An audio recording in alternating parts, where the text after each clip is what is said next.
11 मतदारसंघ आहेत जिथल्या उमेदवारांचं भवितव्य आज मतपेटीमध्ये ईव्हीएम मध्ये बंद होणार आहे। मात्र लोकशाहीच्या उत्सवाला गालबोट लागेल अशा काही घटना घडत आहेत। यात पुण्यामध्ये बोगस मतदान केल्याचा काँग्रेस शहराध्यक्ष अरविंद शिंदे यांनी आरोप केलाय। अरविंद शिंदे यांच्या नावे आधीच कोणीतरी मतदान केल्याचा दावा करण्यात आलेला आहे। अरविंद शिंदे हे मतदानासाठी गेले असता त्यांच्या नावासमोर सही आढळली, त्यामुळे तिथल्या अधिकाऱ्यांनी त्यांना मतदान करू दिलं नाही असा त्यांचा आरोप आहे। ज्ञानेश्वर चौतमाल आमचे प्रतिनिधी पुण्यातून आपल्या सोबत आहेत। ज्ञानेश्वर, अरविंद शिंदे यांच्यासारख्या खरं तर एवढ्या राजकीय क्षेत्रात आणि सामाजिक क्षेत्रात प्रसिद्ध असलेल्या माणसाबद्दल असं घडतंय, नेमकी फॅक्ट काय आहे, काय घडलंय? अरविंद शिंदे स्वतः आपल्या सोबत आहेत, त्यांनाच आपण विचारूयात की तुमचा जो बोगस मतदानाचा आरोप आहे त्यात नेमकं काय तथ्य आहे, काय सांगा? ज्या मतदान केंद्रामध्ये ज्या बूथमध्ये मी मतदानाला जातोय, सकाळपासून आम्ही फिरतोय, 3 वेळा आमची मशीन बिघडतात, 3 वेळा मशीन बिघडतात। मग परत मी आता 11 वाजता गेल्यानंतर मी जेव्हा माझी स्लिप दाखवली त्यावेळेला ऑलरेडी माझ्या नावावर काट मारलेली होती। माझ्या नावावर काट म्हणजे मी मतदान केलेलं नाही, माझं वोटिंग, मग तुमच्याकडे फोटो आहे। असं जे तुम्ही विचारलं अधिकाऱ्यांना की कसं काय घडलं, तेव्हा उत्तर काय दिलं? आम्हाला कसं माहिती? अरे कसं माहिती? तुमची जबाबदारी आहे। तुम्ही वोटिंग आय कार्ड बघितलं पाहिजे, चेक केलं पाहिजे। जिथं तुम्ही मतदाराची सही घेता, अंगठा घेता, त्याच्यावर आधार कार्ड वेगळंच लिहिलेलं आहे। आणि तुमची जी आरेरावी आहे पोलिंग एजंटला, मी 15 मिनिटं लाईनीत उभं राहिल्यानंतर मतदान केलेलं आहे, त्यावेळेला फक्त अनुक्रमांक पुकारतात। तुमची पद्धत अशी आहे, अनुक्रमांक पुकारल्यानंतर तुम्ही मतदाराचं नाव पुकारलं पाहिजे, म्हणजे पोलिंग एजंटच्या लक्षात येतात।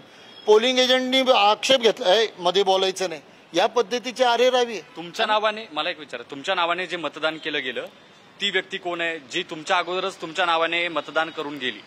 माझ्या नावाने कोण मतदान कुणी केलं हे त्यांनी कळलं पाहिजे। पण माझ्या नावाच्या पुढं पाठीमागं 50 जरी अरविंद शिंदे असतील तर चूक समजू शकतो मी। वेगळ्या आडनावाची लोक आहेत ना पुढं पाठीमागं, माझं कुटुंब सोडल्यानंतर पुढं पाठीमागं कोणच नाही शिंदे, म्हणजेच मग ह्याचा ही चूक नाही ना।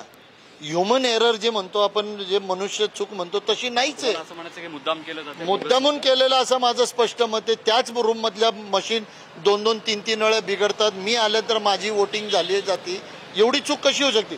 तिथंच आरेरावी करणारी कशी महिला बसते, तिथंच पोलिंग एजंटला दमबाजी कशी होते? तुमच्या बाबतीत हा प्रकार घडला असं शहरात तुमच्या काही कार्यकर्त्यांकडून तुम्हाला सांगितलं गेलं का? बोगस मतदानाच्या संदर्भाने काही आणखी इनपुट्स आहेत? अनेक कार्यकर्त्यांना कुणाचं नाव इथून 5-8 किलोमीटर लांब टाकलंय, कुणाचं नावच नाहीये, असे अनेक वेळेला कलेक्टर ऑफिसला आम्ही तक्रारी दाखल करून सुद्धा मतदार यादी अद्यावत केली नाही। जो एवढा खर्च दाखवला असेल त्या मतदार यादीवर करण्याचा, तो खर्च कुठे गेला हाच प्रश्न आम्हाला पडतो। मग तुम्ही लोकांकडे जाऊन मतदार यादी चेक केलं का?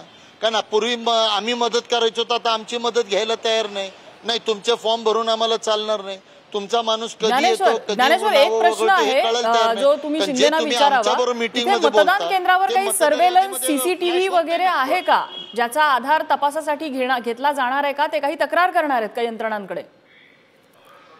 बरोबर आहे, प्रश्न असा आहे की सीसीटीव्ही आहेत का, काही सुरक्षेच्या यंत्रणा आहेत का ज्याच्यातून या सगळ्या पद्धतीचा तपास घेता येईल की कोण तुमच्या नावाने व्यक्ती होती जी मतदान करून गेली, किंवा अन्य काही मार्ग आहेत का? 100% मी इकडचे रिटर्निंग ऑफिसर मेन कलेक्टर साहेब त्यांच्या अंडर कळसकर मॅडम आहे, त्यांना मी ऑनलाईन बोललोय, त्यांच्यावर फोनवर बोललोय, तक्रार दाखल करतोय। त्यांनी तपासलं पाहिजे इथं सीसीटीव्ही।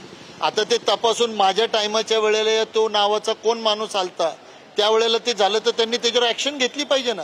पण ती आज होणार नाही, 4 जूनच्या आत तर झाली पाहिजे, काउंटिंगच्या अगोदर त्याचा निकाल लागला पाहिजे, ही आमची आता मागणी आहे। बरं, पण अशा पद्धतीने तुम्हाला ईव्हीएम वर मतदान करता आलं नाही, मग अशा वेळी दुसराही पर्याय असतो, तो नेमका काय पर्याय आहे? जर तुमच्या नावाने ईव्हीएम वर दुसरं कोणी मतदान करून गेलं असेल आणि तुम्हाला मतदान करायचं असेल, तुमचं मतदान बाकी असेल, तर तो मार्ग काय, जेणेकरून इतर जे मतदार आहेत त्यांनाही कळेल की जर असं घडलं इतरांच्या बाबतीत दिवसभरात पुढच्या काही तासांमध्ये, त्याबद्दल सांगा। आता जी पद्धत असते ती पद्धत अशी असते की माझ्या नावाचं जर मतदान केलं असेल तर मी त्याला चॅलेंज केलं पाहिजे।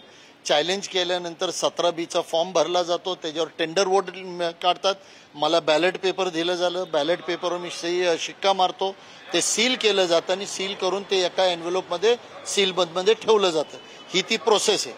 आता ह्या 4 जून काउंटिंगच्या अगोदरपर्यंत माझं जे वोट आहे ते माझं वोट त्यांनी काउंट केलं पाहिजे अशी आमची मागणी। आणि जे बोगस वोट झालेलं आहे ते बोगस वोटची माहिती घेतली पाहिजे आणि त्यातनं कमी केलं पाहिजे। आपण बघतो की अशा पद्धतीनं त्यांची जी मागणी आहे ती त्यांनी ठेवली आणि जर अशा कोणाच्या बाबतीत घडलं तर त्याच्यासाठी पर्याय सुद्धा आहे. मात्र तशा पद्धतीनं तिथल्या अधिकाऱ्यांपर्यंत ती भूमिका मांडणं गरजेचं आहे. अन्यथा अनेक वेळा असं घडतं की जर तुमच्या नावाने कोणी मतदान करून गेले असं सांगितलं अधिकाऱ्यांनी तर लोक मागे फिरतात. अगदी ज्ञानेश्वर, असे प्रकार खरंच थांबवले गेले पाहिजेत आणि त्यासाठी नेमका काय इथे वास्तव आहे, काय चूक घडली आहे का किंवा ही कुरापत आहे का ह्याचा तपास झाला पाहिजे. ज्ञानेश्वर, धन्यवाद या माहितीबद्दल.